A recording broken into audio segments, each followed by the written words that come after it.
जय भोलेनाथ। भोलेनाथ आप सभी की मनोकामनाएं पूर्ण करें। हिंदू धर्म में प्रदोष व्रत भगवान शिव को समर्पित होता है। धार्मिक शास्त्रों के अनुसार जो भी व्यक्ति प्रदोष व्रत के दिन पूजा करता है या व्रत रखता है उसे कई गुना फल मिलता है, साथ ही उसके जीवन में सुख शांति भी बनी रहती है। ज्योतिष शास्त्र के अनुसार हर महीने के कृष्ण और शुक्ल पक्ष की त्रयोदशी तिथि पर प्रदोष व्रत रखा जाता है। एक महीने में 2 प्रदोष व्रत पड़ते हैं, लेकिन इस बार ज्येष्ठ के महीने में कुल 4 प्रदोष व्रतों का संयोग बन रहा है, क्योंकि इस बार ज्येष्ठ के महीने में अधिक मास यानी पुरुषोत्तम मास भी लग रहा है। तो आइए जानते हैं ज्येष्ठ के महीने में और मई के महीने में पड़ने वाला पहला प्रदोष व्रत कब हो रहेगा, यह कौन सा प्रदोष व्रत रहेगा और इस प्रदोष को रखने से कौन से लाभ हो सकते हैं। साथ ही आप जानेंगे प्रदोष काल के समय के बारे में।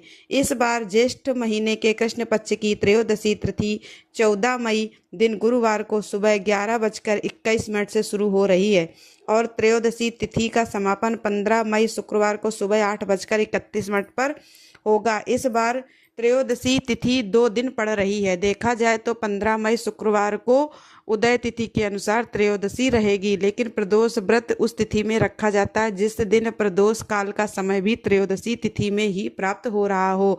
इसलिए इस बार का प्रदोष व्रत 14 मई दिन गुरुवार को रहेगा और यह गुरु प्रदोष व्रत रहेगा। गुरुवार का दिन होने के कारण यह दिन बृहस्पति देवता को भी समर्पित होता है। ऐसे में इस व्रत का महत्व और भी अधिक बढ़ रहा है, क्योंकि इस दिन का व्रत और पूजन से जहां एक और भगवान शिव की कृपा से ज्ञान, सुख, समृद्धि, संतान प्राप्ति और शत्रुओं का विजय प्राप्ति का आशीर्वाद मिलता है, वहीं यह व्रत कुंडली में गुरु ग्रहों को मजबूत करता है और पितृदोष या फिर अन्य नकारात्मक ऊर्जाओं को भी समाप्त कर सकता है, जिससे जीवन में सुख शांति आती है। और इस दिन शिवलिंग का पूजन करने के अलावा केले के वृक्ष का पूजन और केले के वृक्ष में जल अर्पित करने से विशेष लाभ होता है।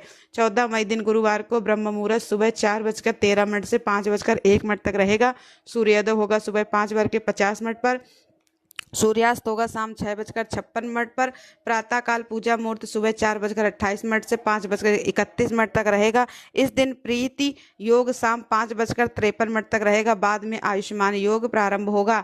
राहु काल दोपहर 1:30 से लेकर 3 बजे तक रहने वाला है, क्योंकि इस दिन सुबह के समय द्वादशी तिथि रहेगी। ऐसे में जिन भी भक्तों ने एकादशी का व्रत रखा है उन्हें एकादशी का पारण करने के बाद ही प्रदोष व्रत का संकल्प लेकर पूजा प्रारंभ करनी चाहिए।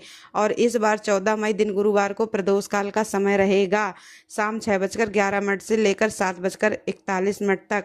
तो शाम की मुख्य पूजा आपको इसी समय करनी है और इस समय के बाद से आप कभी भी प्रसाद ग्रहण करके व्रत का पारण कर सकते हैं।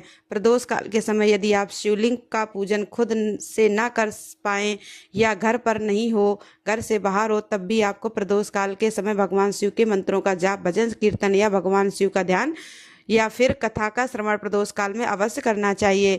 जिन भी जातकों के विवाह में बाधाएं अड़चने आ रही हो, विवाह समय पर नहीं हो रहा हो या जिनका दाम्पत्य जीवन बहुत ज़्यादा परेशान भरा चल रहा हो, उन्हें आज के दिन प्रदोष काल के समय सच्चे मन से पूजन करना चाहिए। पूजा करते समय पीले आसन का प्रयोग करें या फिर सिर पर पीला रुमाल या पीले रंग की चुनरी रखकर फिर पूजा करें। और इस दिन बृहस्पति देवता के मंत्रों का ओम नमः शिवाय मंत्र का जाप करने के बाद जरूरतमंद लोगों को पीला वस्त्र, पीली मिठाई या चने की दाल, हल्दी या गुड़ आदि का दान करना चाहिए। ऐसा करने से दाम्पत्य जीवन मधुर होता है और विवाह के योग भी बनते हैं। प्रदोष काल में भगवान शिव के मंदिर में गाय के घी का दिया जलाएं और रुद्राक्ष की माला से ओम गौरी शंकराय नमः मंत्र का 108 बार जाप करें।